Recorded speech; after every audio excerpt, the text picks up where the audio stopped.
आप सभी को पत्रकारिता एवं जनसंचार विभाग रामा विश्वविद्यालय के तरफ से राष्ट्रीय शिक्षा दिवस की ढेर सारी शुभकामनाएं एवं बधाई। जैसा कि आप जानते हैं, आज यानी 11 नवंबर को देश के प्रमुख स्वतंत्रता सेनानी, देश के पहले शिक्षा मंत्री, लेखक और कवि जैसे अनेकों दायित्वों के निर्वहन करने वाले मौलाना अबुल कलाम आजाद की जयंती है। और इस जयंती के उपलक्ष्य में भारत सरकार ने 2008 में राष्ट्रीय शिक्षा दिवस मनाने की घोषणा की। शिक्षा और समाज सुधार में उनके योगदान को देखते हुए वर्ष 1992 में उन्हें भारत रत्न दिया गया था।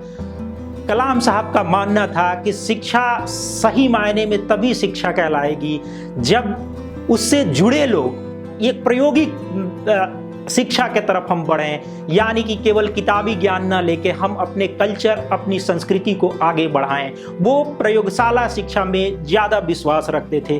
उनका कहना ये भी था कि शिक्षा तभी आपको विकास की तरफ ले जाएगी जब आप अपनी संस्कृति को अपने संस्कृति से ही जोड़कर आगे बढ़ाने का प्रयास करेंगे। कलाम साहब का ये भी मानना था कि शिक्षा निःशुल्क होनी चाहिए, शिक्षा के बदले कुछ पे नहीं करना पड़े। शिक्षा उस तरीके की शिक्षा हो कि जहां पढ़ने वाले सभी एक परिवार की तरह आगे बढ़ें और परिवार की तरह एक दूसरे के साथ जुड़े रहें। तभी शिक्षा सही मायने में शिक्षा के रूप में विकसित हो सकती है और शिक्षा देश के विकास में योगदान दे सकती है। मौलाना कलाम कल्चर से शिक्षा को जोड़ना चाहते थे और उन्होंने इस दिशा में भरपूर प्रयास भी किया। उसके बाद शिक्षा इसी कड़ी में उन्होंने संगीत अकादमी की स्थापना की 1950 में, जो भारतीय कल्चर के हिसाब से शिक्षा को और भारतीय कल्चर को जोड़ने का काम किया। इसी दिशा में उन्होंने IIM की स्थापना की, इसी दिशा में उन्होंने IIT की स्थापना की, MHRD की स्थापना का श्रेय, UGC की स्थापना का श्रेय उन्हीं की एक कल्पना थी, जो बाद में देश के एक शिक्षा नियामक इकाई के रूप में स्थापित की गई। कलाम साहब धर्म आधारित शिक्षा के विरोधी थे। वो धर्म के आधार पे देश का बंटवारा भी नहीं चाहते थे। वो चाहते कि कल्चरल डाइवर्सिटी के आधार पे अगर बंटवारा हो तो सही है। वो गांधीवादी थे और गांधी के विचारों को वो अपने जीवन में भी लागू करते थे। उन्होंने अपने शिक्षा मंत्री के कार्यकाल में शिक्षा को व्यवसाय के रूप में कभी नहीं देखा और शिक्षा के क्षेत्र में काम करते हुए उन्होंने कई ऐसी विश्वविद्यालयों की स्थापना की जो आज भी देश के उत्कृष्ट संस्थाओं में से एक है। जामिया के स्थापना का श्रेय भी उन्हीं का था। अलीगढ़ से जामिया दिल्ली में स्थापित करने का भी श्रेय उन्हीं को जाता है। मौलाना अबुल कलाम आजाद 13 वर्ष की उम्र में अपना शिक्षण कार्य पूरा करके और अपने से बड़े उम्र के बच्चों को पढ़ाना शुरू उन्होंने कर दिया था और उन्होंने शिक्षा में नैतिकता की वकालत की।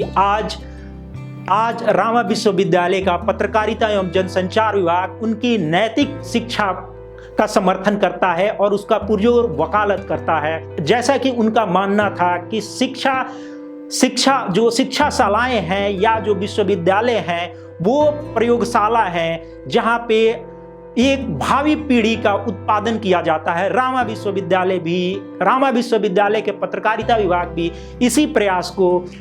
इसी प्रयास में लगा हुआ है और निरंतर इस दिशा में कार्य भी कर रहा है।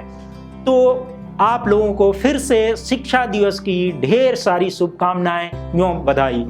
पत्रकारिता एवं जनसंचार विभाग रामा विश्वविद्यालय मौलाना कलाम के नैतिक शिक्षा का पुरजोर वकालत करता है। उनके द्वारा दी गई शिक्षा में नैतिकता के जो वसूल थे, जो उन वसूलों को फॉलो भी करता है। पत्रकारिता विभाग का भी मानना है कि जो शिक्षाशाला है यानी जो विश्वविद्यालय है या जो विभाग है जहां बच्चे पढ़ते हैं, एक प्रयोगशाला है जहां पे एक भावी पीढ़ी का उत्पादन किया जाना है। पत्रकारिता विभाग भी इस दिशा में सतत कार्य कर रहा है और भविष्य में पत्रकारिता विभाग भी इसी दिशा में काम करता रहेगा।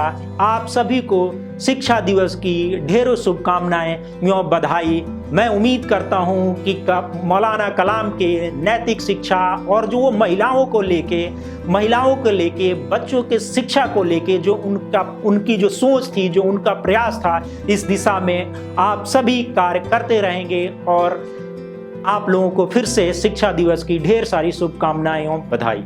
And again the occasion of national education day, Rama University Department of Journalism and Mass Communication wishing a very happy National Education Day 2020. Thank you.